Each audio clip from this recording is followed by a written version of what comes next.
I wanted to focus as we go down, talk about our industry, and I think of it today in two big buckets that are really coming out to impact how this looks in 26. And I think it's really going to impact, it's different than like a normal market shift. So you guys have lived, when did you start, Theo? 2012. Okay. And then Alex, you started in 2013. And I'll have you guys introduce yourselves, but I first wanted to set this. In the past, we had market swings. So in 17, we had storms, and it created a tightening that was probably one of the tightest markets outside of 20. Yeah, out of nowhere. Yeah. 21 maybe.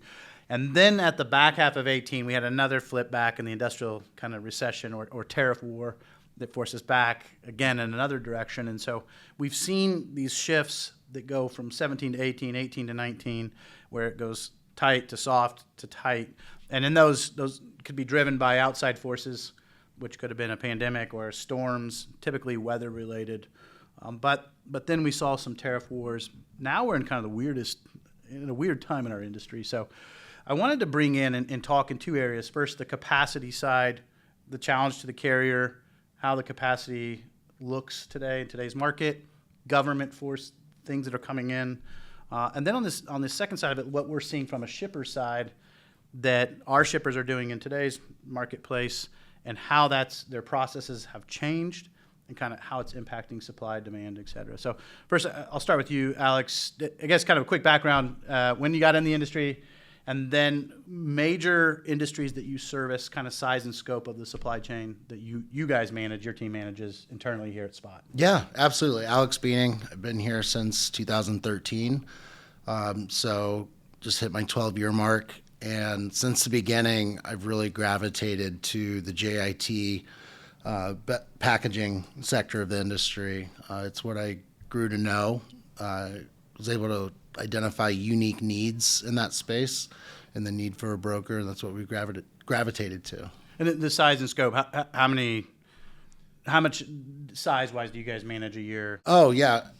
I mean, we'll definitely eclipse $100 million in managed freight spend this year, on track for about $140 million. Okay. So your packaging typically goes into CPG?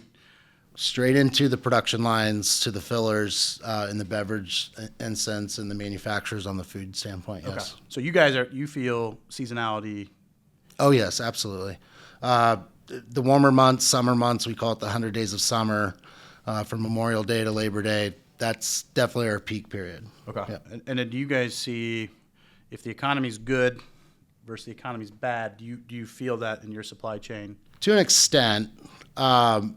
It really depends, even the filler. If it's a higher end brand, yeah, we'll see volume definitely curtail downward. But in general, beverage itself, sometimes in down economic times, we actually see volume lifts. Right. Like beer and wine, for instance, people elect to drink at home rather than maybe go out to an establishment. Because during COVID, I think your supply chain in particular saw one of the largest spikes in volatility just because of sourcing.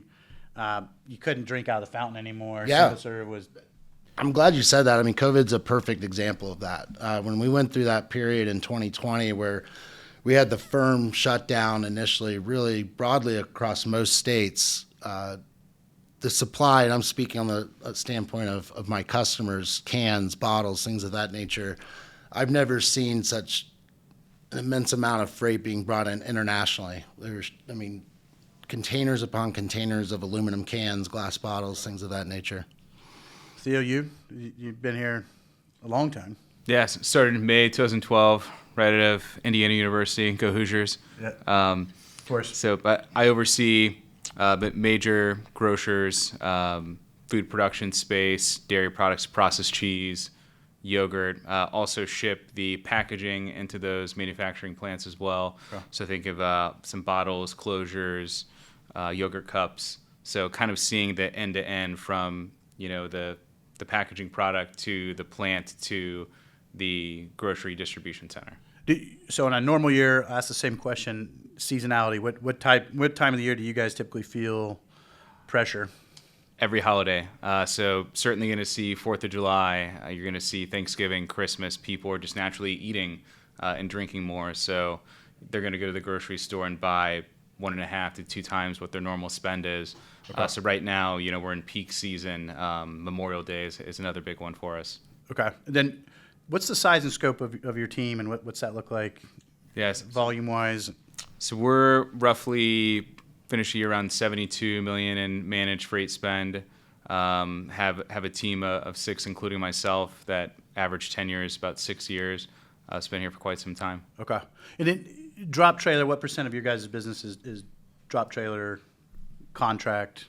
I mean, we're probably 60% drop trailer. Okay.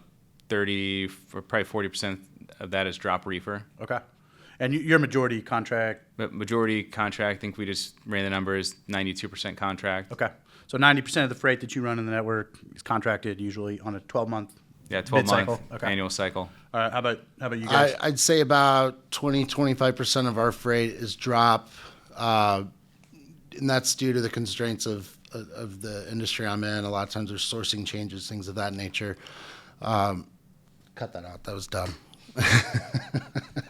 I would say roughly about the same amount in the drop aspect. And then on bid award terms, it varies by customer. So post-COVID, we saw a lot of customers move to a 3 or 6 month bid cycle. We don't see the 3-month cycle any longer, but I definitely have some customers that are on a 6-month routine, some also on 12-month. One of the things that I like to think about is freight pre-COVID, freight post-COVID. And so there's also that middle part when I think about mid-2020 to late 22. It was a completely different, so you think of it from 18 to 20, COVID, and then post-COVID. You guys have seen a lot change. If you think about changes, Theo, what have been some of the biggest changes, like 1 to 3 things that when you first got in the industry and then in those time periods that's changed, that's impacted you day to day? I'd certainly say customers are quicker to reassign lanes. So Like the bid process. Yeah, the bid process is much different. They're going to API to find the right carrier. Okay. Information is just more readily available. And there's really no time to wait. The product's got to get to the consumer, or it's got to get to the plant. I'd say that's the number one change. 2, telematics and reporting it's been a requirement. If you're not, integrated with whatever your preferred telematics provider is, you're not going to get the business. Right. I would say on the telematics piece is the biggest change. One of the biggest changes that's But by far. by far just having access to that, and the pricing changes has been dramatically different. How about you guys? I would say absolutely things have changed. One of the biggest things that have stuck since the COVID era, if you want to call it that, is I would say my customers' network strategy. I would say broadly across mostly all of our customers, they've shifted to a strategy of partner with carriers, do more with less vendors. Right. A lot of those lower volume, maybe a carrier had a few lanes with them, but they still caused them a lot of headaches. I think they've shifted strategy in that sense. Sure. Absolutely. Yeah, I would say like the strategy piece, being more intentional on the supply chain, is something that's changed dramatically, and it's been amazing to watch. So I kind of wanted to start on that, on capacity side of it. So we talked about what does capacity today look like, the challenges that they're facing. So broadly speaking, from what the government is forcing down in terms of enforcement, laws, rules, and then kind of what the capacity underneath. I think you guys have a unique view, and that you guys deal with very large shippers. You do a lot of drop trailer, you do high volume, you're mostly almost all contractual. And so I think you guys have a good insight into what we're facing in today's world. And so I want to start with something that's hot, and I'll start with you. And I want to start with the ELP, the English language proficiency guidelines that were in place before, but now being asked to enforce. And then the non-domiciled driver rule. So if non-domiciled drivers being taken out of the supply chain. So from where you sit in your seat as you deal with shippers moving a lot of freight, how are you seeing shippers react to it? Are you seeing them come out saying, like, intentionally say stuff to you, or is it a non-spoken, not discussed topic? No, it's absolutely a topic. And I think more than ever, that supply component of the supply-demand equation is the most prevalent right now. Due to those, like the ELP, non-domicile, we've seen a very quick hit to the capacity. We've seen a lot of drivers and carriers exit the market for those reasons. So when you guys, because you just said that you've seen it right away, and I think from our seat, we see it Yeah. also. But how has your team seen this impact shippers behavior, the supply side that you guys daily that you use? Yeah, certainly. The ELP, I don't think that was as big of a concern at first, but then when the non-domicile and the crackdown and with the Oklahoma Highway Patrol, I think they ended up arresting 73 drivers, 35 are commercial drivers. That was enough to spook a lot of commercial truck drivers that were like, hey, I'm not going to run I-40. We do a lot of long haul, cross-country refrigerated business. It's produce coming off the West Coast and the Midwest. Carriers were just saying they want to be selective on where they're going right now. So I don't, if I'm hearing you right, they're not getting shut down, but more changing the way they interact or where they haul freight. Correct. Okay. I would say, to be clear, I wouldn't say we're seeing an immediate impact with our contracted carriers we're using currently. We're seeing more an end result in the spot market. Correct. And that behavior pushing a higher spot market activity through not only just bid boards, but API as well. And to put that in context, on a DOT week, so when DOT comes out, does the 3-day blitz on drivers, what do your teams typically feel that week? So we go from a pre-week where it's not being talked about to where now DOT is enforcing at a high rate, uptick in inspections. What do you guys typically feel in DOT week? Oh, it's certainly a tough week every year. We kind of dread it. That at least even the contract guys you work with are going to pull a few trucks off the road just to do like regular maintenance and make sure that they're up to speed on everything and not going to have any issues in the future. But I mean, it's got to be 5 to 10% of drivers are coming off the road and rates just go up. How fast do you guys feel it on a DOT week? Just to put it in perspective, because I look at it as this is a more protracted play. We're putting guidelines in place. We're enforcing something over a longer period of time. But DOT week, we see that capacity change how fast? Immediately. That day almost. Yes. Or even the days leading up to it, they want to get back home and relocate. And that's a lot of these owner-operators, that's predominantly where this comes from, is owner-operators. They're more constrained on a capital standpoint. Maybe they don't want to risk it. We don't see that behavior from our large regional fleets or more so the larger the fleet. Typically, generally speaking, they're more equipped for routine general maintenance throughout the year. Right. Have you guys seen shippers changing the way they interact with drivers? So driver check-in, have you seen any of that? Or have you had questions from shippers or customers asking about the impact on the supply side? I haven't had anything personally come up. We can certainly see in the lanes that are hitting bid boards, going out to rebid. It's all of the cross country lanes that I think have been impacted by non-domicile. But I haven't had any particular conversations with shippers where they have concern. Okay. Are you thinking the longer haul, cross country hauls that typically smaller fleets, mid fleets, or typically smaller fleets will haul? Right. That's where we're seeing some impact. Okay. Definitely the longer hauls. Okay. And then you had asked about feedback from shippers. Not necessarily, I would say that it was specifically brought to our attention, but it's more so the behaviors as I go and I visit these facilities in person. I see them adapting using technology, using sign-in screens that are multilingual.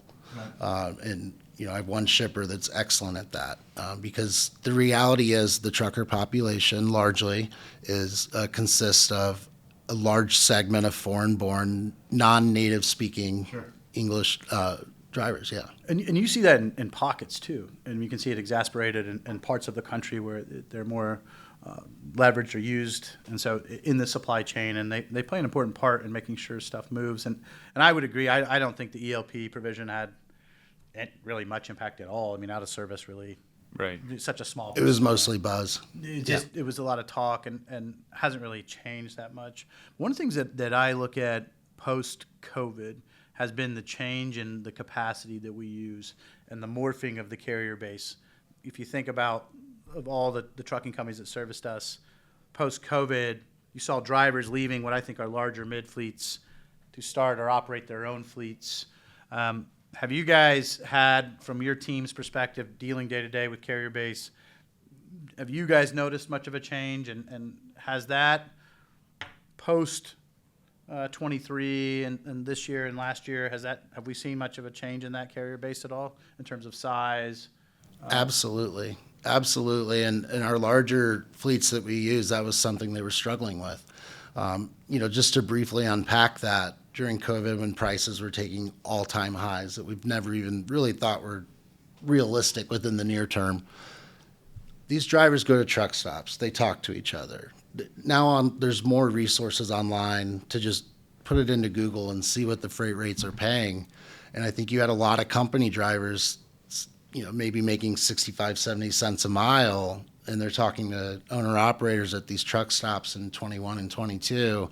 Yeah, I just got a load for $4 a mile at 800 miles. That's inconceivable prior to COVID. And with that, a lot of these guys took a leap of faith, went and bought their own equipment, and many of them were too late to the punch, and they were exposed to the high interest rates. And by the time they got their feet settled in, it was too late. I even think on bad equipment, they overpaid or they're leasing heavy leases, and watching that cost impact now, to me, there's no way you can operate in this environment very long. I mean, you still have to pay the lease. Whether the bank will take back the equipment, I don't know. But it has been interesting to kind of watch the morphing of the scope and scale. You guys deal with carriers, a lot of dedicated drop carriers day to day. Have you guys heard much from them on how this market has been impacting them? I mean, I had conversations with some of our regional dedicated, to Alex's point. These were guys that left larger companies and kind of started their own, and we had conversations that, hey, maybe it's time to stop running the spot board and look at contractual freight. And luckily they made the change to do it. But most of these guys are looking for contract freight to hang on to, right, because they simply can't afford to run the spot market. It's been a shift that they're actually looking for consistent business. Do you guys get any feedback from mid-size fleets, 40, 50? I'd say those guys arguably are probably squeezed the most right now. Explain that. And at the end of the day, in their regional fleet, likely will have staple shippers, customers, and they run the same patterns week in, week out to some degree. And they've got established rates, and they're getting pressure from their customers. Look, we got to get your rates down within market. I've got this provider that's willing to jump in. And the fact of the matter is, the operating costs continue to go up. And there's a lot of factors that go into that, but insurance is one of them. Fuel did take a dip, but at the end of the day, if you look at the ATRI report, I think it came in around $235 a mile, including fuel. And when spot rates, national averages aren't hitting that 235 number, that spells disaster for them, especially when you're on your own, a one truck operation. But a regional fleet, they're very constrained. They're not as apt to go in and take advantage of spot market opportunities. They're going to cling on and hang on to that legacy business that keeps them going. Do you guys think, as you guys talk to your customers coming out into 26, are you hearing, you mentioned something earlier, work with less. Have they come out and said, hey, we've got a strategy underneath, we're doing this much asset, this much broker, we're going to cut down? Are you hearing that across the board from the people you deal with? And are you hearing that even broader across outside of the base of people you work with?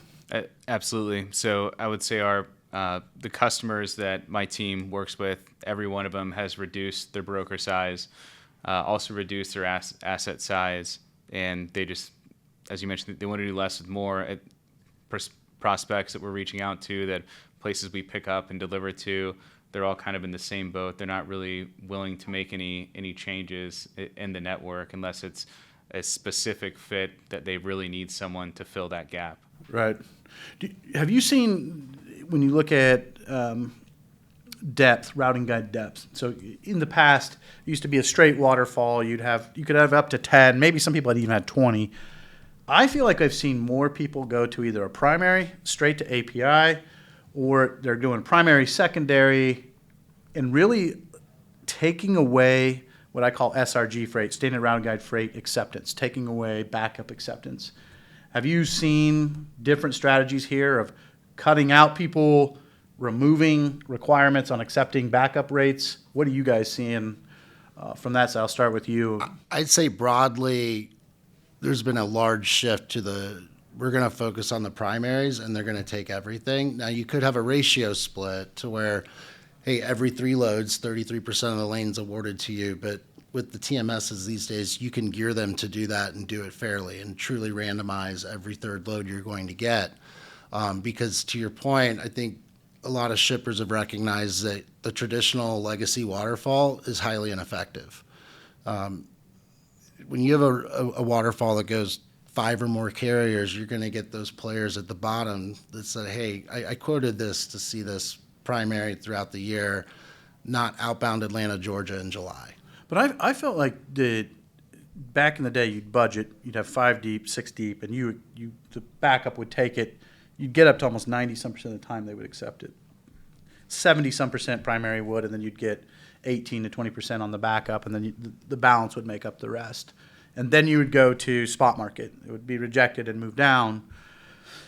It's interesting, I think, in a softer market, what the feeling is the API, based on speed, eliminates the time of waiting an hour or 2 hours behind rejected tenders. And because the market was soft, you could just get it right away and still be in line or close to budget. Do you guys feel like if the market gets really tight, do you think people will move away from the API and then try to budget more backups or waterfall? I don't really necessarily see going back to the secondary model, only because if you have a backup rate, it depends on how is backup defined. Is backup, it's coming to you same day, 3 hours for pickup, or is backup the primary rejected it with the 2-day lead time and you have time to plan for the carrier to take the shipment? So it depends on how it's defined. Right. I think shippers are going to stick with API for the ease. Like there's a time saving component there, unless it's a high volume lane. And we saw this post 21.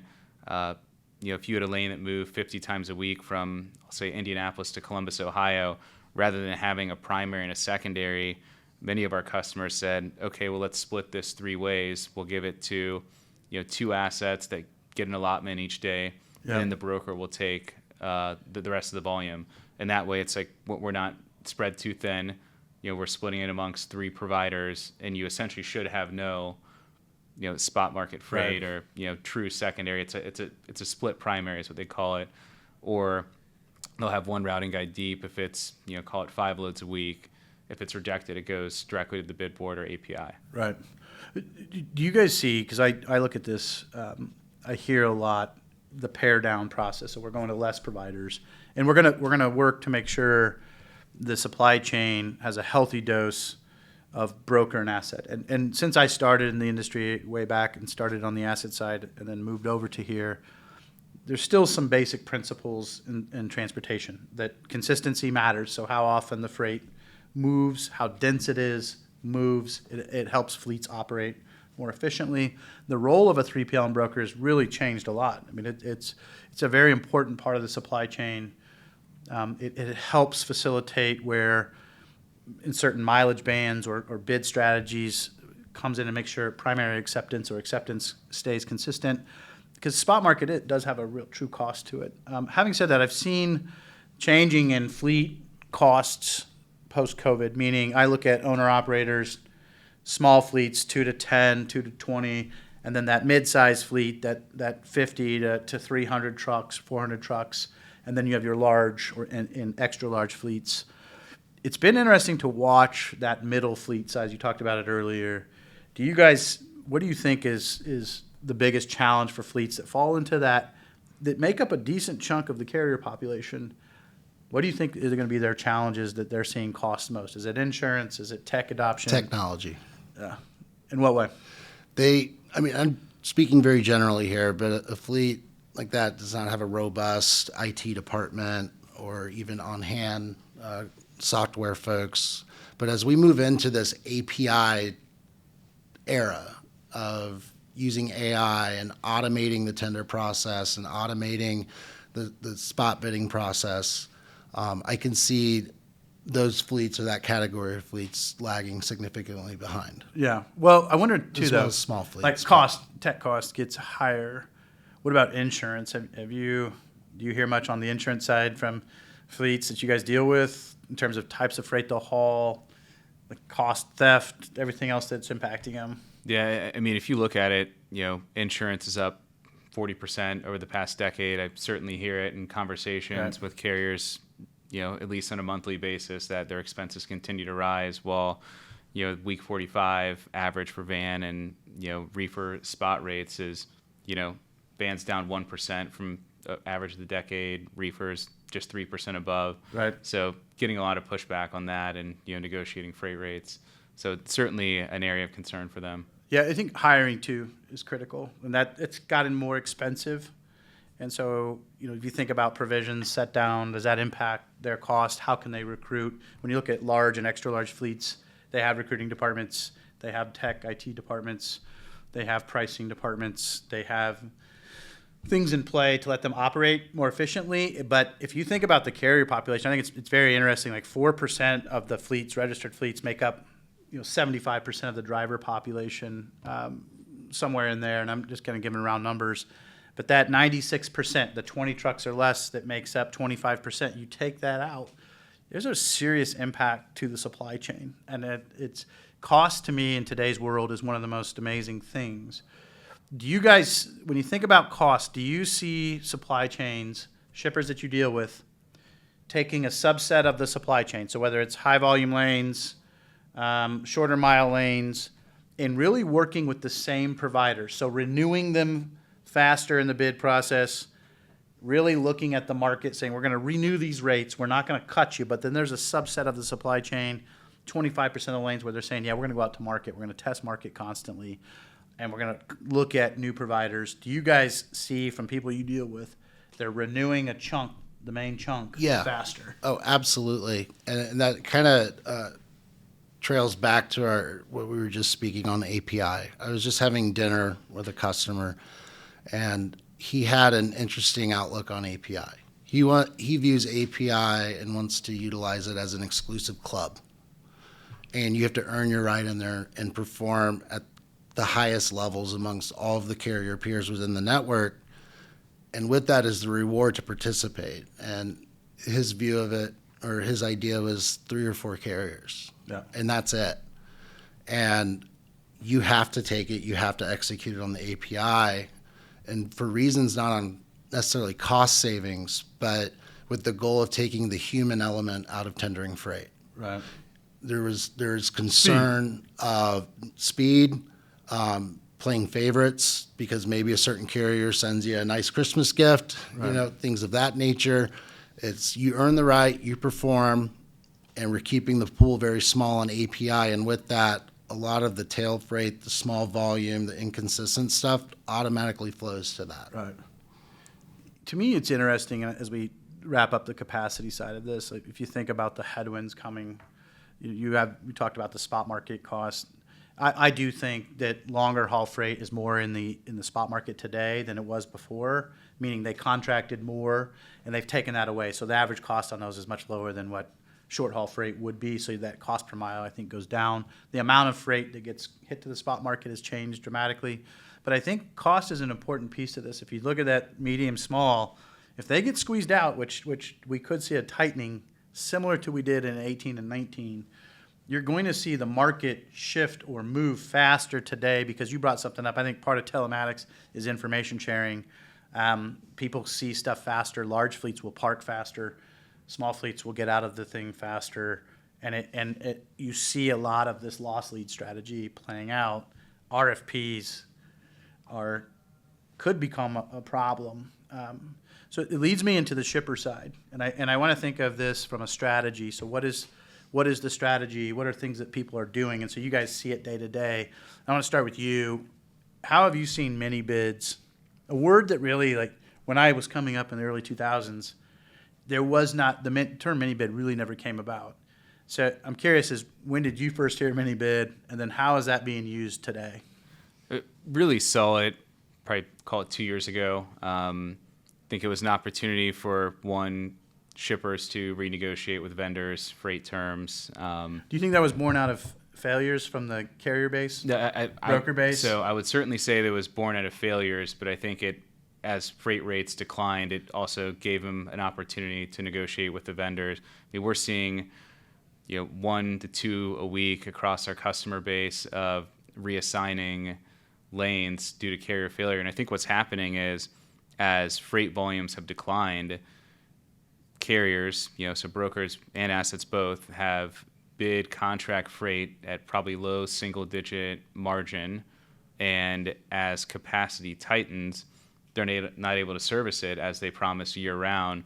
So they turn the freight in, or they start to service it poorly, gets onto the mini bid, and the price resets.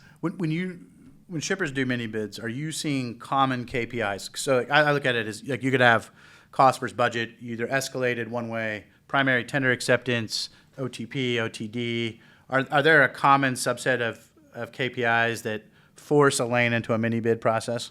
I would say missed pickups, missed deliveries are the biggest reason something's going to hit a mini bid. That Okay. It's the carrier's not performing, they're causing us late fees or bill backs from the vendor for not getting it out, storage fees. So those are the biggest reasons that we've seen Okay. a lane's going to be reassigned. How about you? From your side, what do you see as KPIs in overall the mini bid process? Yeah, the mini bid process, I think you nailed it on the head. 8 years ago, mini bids weren't extremely prevalent. And they became more prevalent as we saw these spikes happen. And it's largely due to Theo's point, carrier failures, not following through, not hitting your on-time metrics. But a lot of times it can be even communication, failure to uphold your commitment. So, as I said earlier, I'm seeing more and more shippers shift to this model, like, okay, we're going to award this to you, but you're taking 100%. Right. And they don't live up to that. I mean, you start calculating the cost of doing business with that carrier on that 15% they're not taking on holidays, weekends, or if maybe just the times don't align favorably to what they're accustomed to. It becomes pretty apparent, oh, we can go rebid this out and we'll cut our exposure in half or less. Right. You know? I used to feel more like the routing guide. You just go to the next person in line and say, here it is. It's yours. But almost now, it doesn't work that way. No, not at all. I mean, do you guys have shippers that come to you and say, Oh, hey, and it takes a long time too. I mean, if you have a 6 or 8 carrier deep waterfall, and each carrier takes an hour to decide if they're going to accept 6 or to 12 reject, hours. it's a whole business day. yeah, Yes. it used to be 2 hours on the tender time. I feel like now it's gotten shorter. Are you guys seeing the same across? We have some that are 90 minutes, Okay. but most are at 2. But the ones that are at 2, they're already at a model of primary and spot market or API. Yeah, I met with somebody a couple weeks ago, a month ago, that they switched to 30-minute. It's either you're going to accept it or you're not. Yeah. And so it was just quicker, and to their point was like, we're more efficient.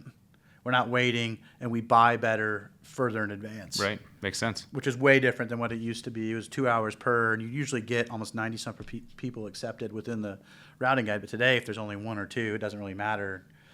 One of the biggest changes that I think you just brought up, and I hear this a lot, is there's either API, manual spot market where humans are going in looking at it. And so we see some where the algorithm is higher than the human or vice versa. And so measuring when to do that. I've seen some where they say API doesn't matter. It's speed. All I care about is speed.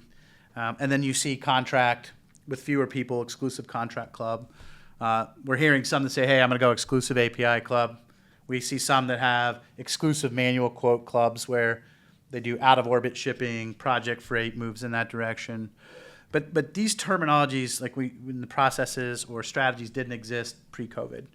And so I want to start with, how are you guys seeing variable pricing? So when I talk about variable pricing, They have rates on file, but they have API underneath that hits to check market for every contract load that moves in the network. Are you seeing shippers leverage variable quoting on lanes where, hey, if contract's here but API is cheaper, we'll tender a percentage of that to spot quote, or vice versa? If it's too expensive, we'll stay with the contract. I have seen it at varying degrees, some to the extreme where you categorize into a certain bucket of freight. Maybe it's lower volume, or it's not a white glove customer where it's not the end of the world if it's not there. But they would essentially set a price ceiling, and that awarded contract carrier would get it. But every single time that load would go through the system, it would do an API ping first. And within seconds, they know that if they can get a lower rate. And that was part of the agreement. And then if any of those API pings, or if all of them came above the contract rate, then the contract carrier acts as a backstop. Okay.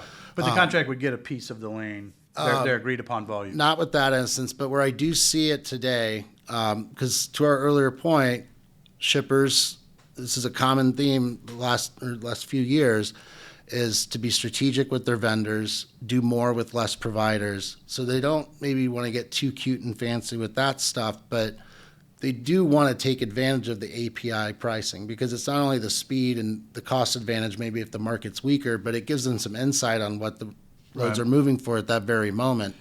So if, let's say, the average weekly volume was 5 loads a week, and they had a surge week where it's 10 or 15, those additional loads beyond the 5 would go to the API pings. Have you seen types of freight stay away from API? So either equipment types, product types that say, hey, we can't, for whatever reason, we don't trust it, whether we get a rate and they don't pick up, or the rates are extremely high, extremely low.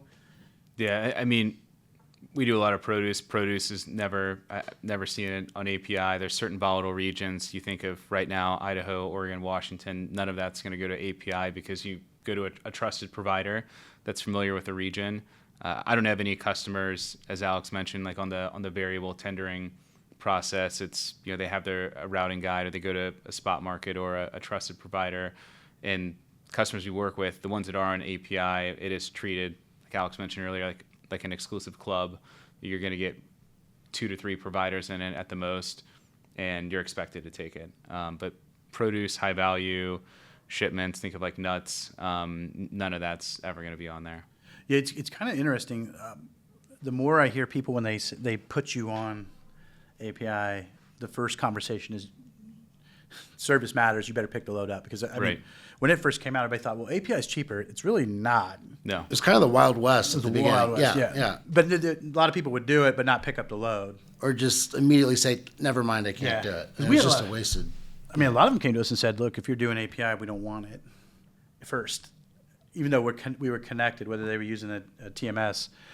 Now it's kind of changed with higher expectations, understanding of the API process, et cetera. Have you guys seen, when you think about shippers' supply chains, I think you touched on a little bit, are there parts of the supply chain they're leaving out of contracting? So is it long haul? Is it infrequent? Is it projects? They're not contracting it, it's not on the bid, or it is on the bid, but they're not really rating it. I would say projects for sure. When I say projects, like in my space, that would be a one-time massive surge of orders, to where maybe from point A to point B, it maybe ships a handful of times throughout the year, but for this unique instance, we have 75 loads we have to get accomplished over the next week. And back in the day, they used to rate it on the bid. They'd put 1 as the load or 12 as the load. And they count, flow and then it they over flow to it that. over to Yeah. you. Put a rate on file, Yeah. and then you would get 70 tenders for a lane that you thought was going to move 1 time or 12 But times. I'm just speaking from my perspective, but I think, how many times as a shipper do you go into that scenario and you get the same pushback every time? Like, hey, this was listed as 5 shipments. I can't handle 75 loads at the drop of a hat. Or if it's urgent, specific, I don't want to get into specifics of the type of commodity with my customer, but we act as a project carrier for high urgency loads for one of my customers. And it's not necessarily about price, it's about making sure the plant goes down. Right.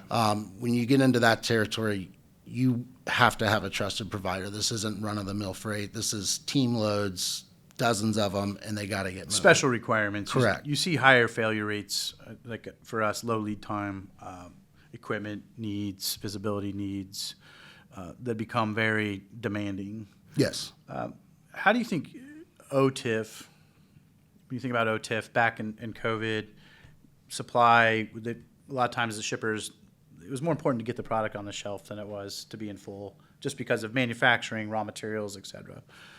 How do you think that's changed, that mindset with e-commerce, when consumers were buying more online than they were going to the physical brick and mortar?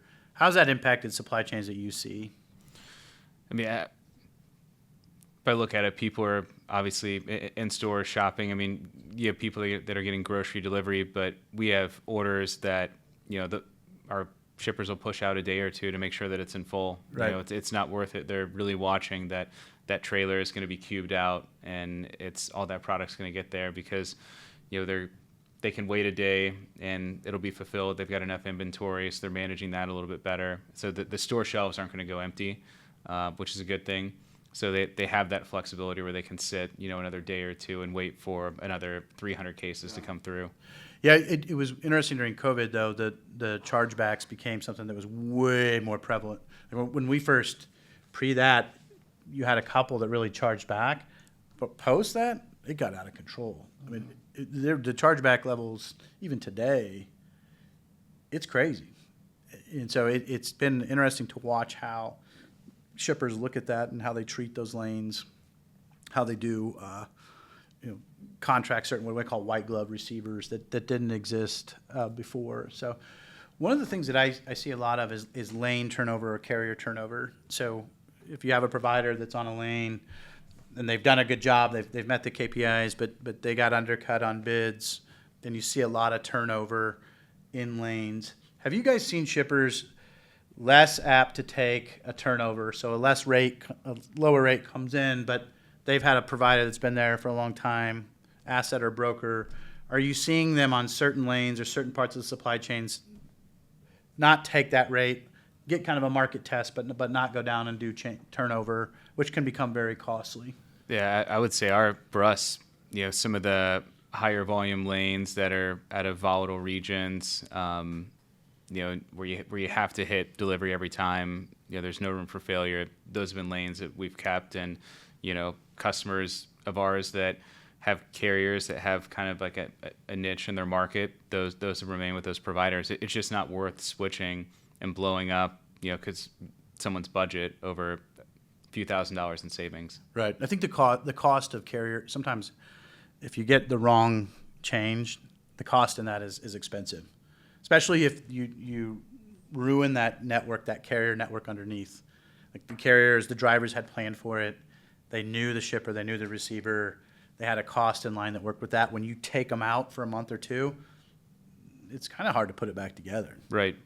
And the carrier could find something they like better, and then they never come back. Come back to it, right? Yeah, what I'm seeing more prevalent these days, mostly with all of my customers, is that conversation phase at the end or final negotiation phase with bids. So you'll do your traditional one or mostly usually 2 rounds. Some will do a third. But instead of doing that traditional third, hey, we're going to schedule a call or a meeting, and we're going to go through the incumbents, especially the high priority lanes, and give you true feedback and have a conversation about it. I think ultimately, a majority of shippers, they don't want to make a change, especially if that carrier is executing, but the costs are the costs, and that's how they're graded, right? And what I'm getting at is more so they're more apt to have a conversation about it, whereas, at least from my perception is, prior to COVID especially, it was a true blind bid. And you're going to put your best rate in, and then eventually you'll get a sheet back and you'll figure out what you got. Yeah, I think it's interesting, and I want to get you guys' take on this, but I think as we look into volatility, there's all this news like, hey, we're coming into a recession in a freight market. I, don't think comparing anything to 2022, 2021, and late 2020 is even applicable. I mean, it's not the same.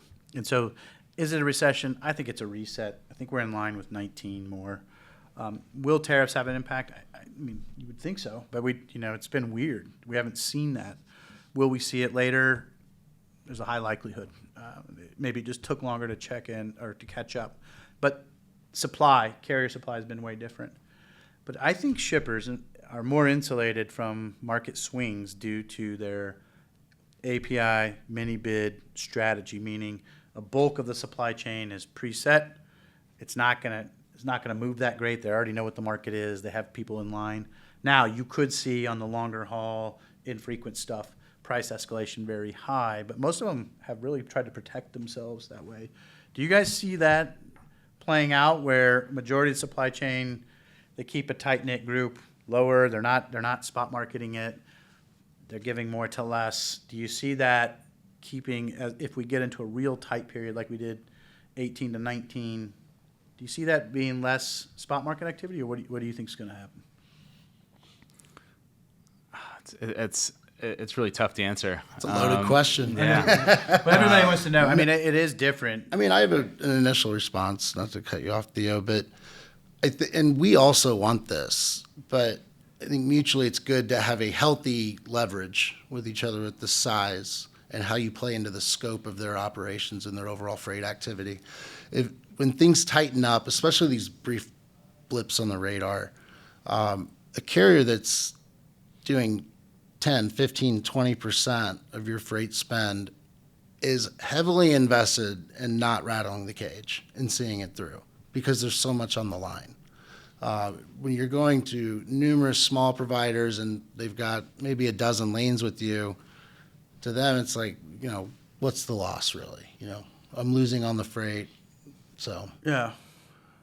I don't know. I mean, I look at it too. If you quoted it in a one-way move dynamic, so when I need it, the backhaul, if the market's soft and I have more trucks available, am I more willing to give those trucks from the asset side to the shipper in the down period? But then when it gets tight, I'll stay with my core lanes, but I'm not going to give those trucks on the infrequent lanes. I mean, do we see that becoming? No, yeah. Yeah. I mean, but my mindset is like, valuing relationships and working with the customer. You're going to give them everything that you can, you have contractual lanes. If there's an area of opportunity, you're going to stick with them. I think given where rates have been down and year over year for quite some time now, carriers and brokers are probably going to look other places for people that are willing to pay more. So I think that shippers are going to start to look for other options. Do they add another broker? Do they add another regional or two regional fleets to the mix? Or do they just sit down with the person they have a good relationship with and say, we'd be willing to pay you a little bit more to stay on this? Yeah. And maybe that's the approach for the shipper. It is interesting to watch. There is the number of people that got added to supply chains in 21, 22, thinking that's going to solve the problem. But if you really sit down and work with fewer, stay strong with the KPIs, and you're going to be okay, right? It seems like just trying to always find the next new thing is not a very good solution, and typically it doesn't play out in the data, and it doesn't work over time. And so really I think the provider is really important. I do think for the first time we're going to see change in this industry very fast. There will be a consolidation across the board. It will be interesting to watch in 26, how these strategies, how capacity impacts or meets demand, and then how they execute that demand from a rate strategy and service strategy. So prediction on 26, tight, I think it's loose, what's it going to be? I think it's going to get a little tighter. Okay. I think we're due for a little bit of a correction. We're seeing some seasonal tightening right now. I don't think rates are going to go through the roof by any means, but I think that rates are going to start to reset over the course of the next 6 months. Yeah, it's interesting to see the speed of correction. Like a market can flip in a day. Absolutely. And that's when the slack capacity is there. What do you think? Yeah, my crystal ball says I think we're going to see contraction on both supply and demand. Just to briefly speak on the demand aspect, I think the U.S. consumer is becoming increasingly tired. Yeah. You can see that in credit card balances and credit card delinquencies, auto loans, things of that nature, new home builds. I think the American consumer is generally stretched thin, and with that, you'll see discretionary spending curtail. And virtually everything that you use in your day-to-day life is moved on a truck at one point or another. So I think we will see some contraction in demand, but I do think the supply will outpace that. Yeah. And it'll drive rates higher. We're in a unique industry where even in an economic recession, you can see rates skyrocket if supply just falls out from underneath. But what's interesting, and my only take on that is that most of the high density freight has been contracted. Yeah. Right? And has been contracted at a higher above market. And really when that flip happens, the stuff that goes away is the tail freight, long haul freight. But you will see the thing that happened in 19 is the loss lead strategy. I'm gonna rate something extremely low. If I have drivers in the neighborhood, if I'm on the asset side, I'll take it. If not, it's going to go out, or you'll see people loss lead on the brokerage side, and you're going to see tender rejections. And so it'll change the mini bid process. But I really don't see. I think you guys are right. The supply and demand will shrink, but it will get tighter for sure. And so making sure you're aligned with healthy partners that can execute is key. So I appreciate you guys taking time. I know everybody's busy, especially this time of year, but value your insight into the supply chain. Yeah, thanks for having me. Glad to take part.